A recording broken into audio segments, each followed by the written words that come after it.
బ్రహ్మంగారి చరిత్రలో బ్రహ్మంగారు తాను ఈ బ్రాహ్మణుల వీధికి వెళ్ళినప్పుడు ఆ బ్రాహ్మణులు తనను అడ్డగిస్తారు. ఏమయ్యా, ఏవో ఇద్దరు శిష్యులు చేర్చుకున్నావు, సిద్ధయ్యని కక్కడిని ఇద్దరిని చేర్చుకున్నావు, ఒకడేమో సాయిబు ఒకడే మాదిగవాడు, వీళ్ళిద్దరిని తీసుకొస్తున్నావు, నువ్వు ఒంటరి వాడైపోతున్నావు, నువ్వు మా వీధుల్లోకి ఎందుకు వస్తున్నావు చెప్పినప్పుడు అసలు నీకు అసలు మాదిగవాడంటే ఎవడో తెలుసు, అసలు మీ కులం ఎక్కడుంది అనేటువంటి దాన్ని అతను స్వయంగా చెప్పినటువంటిది అనమాట.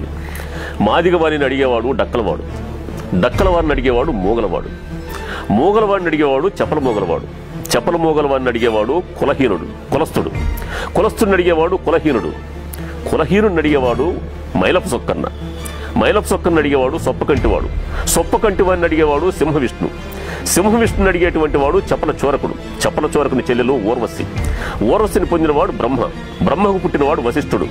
ఈ వశిష్ఠుడు కృతాయుగమున హరిశ్చంద్రుడు గురువు మరియు త్రేతాయుగమున శ్రీరామునికి కులగురువు అయ్యాడు. ఇక వశిష్ఠుని కథ చెప్దాం.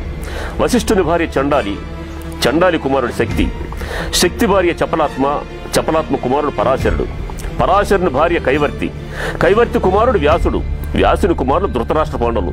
మీరు ఆ స్థానంలో ఉన్నటువంటి వాడు మాదిగోండి ఎందుకు విమర్శిస్తావాను అని చెప్పేసి వాళ్ళకి ప్రశ్నించేసి వాళ్ళ చేత నమస్కారం చేయించుకున్నటువంటి మహానుభావుడు ఈ వీరబ్రహ్మేంద్ర స్వామి గారు.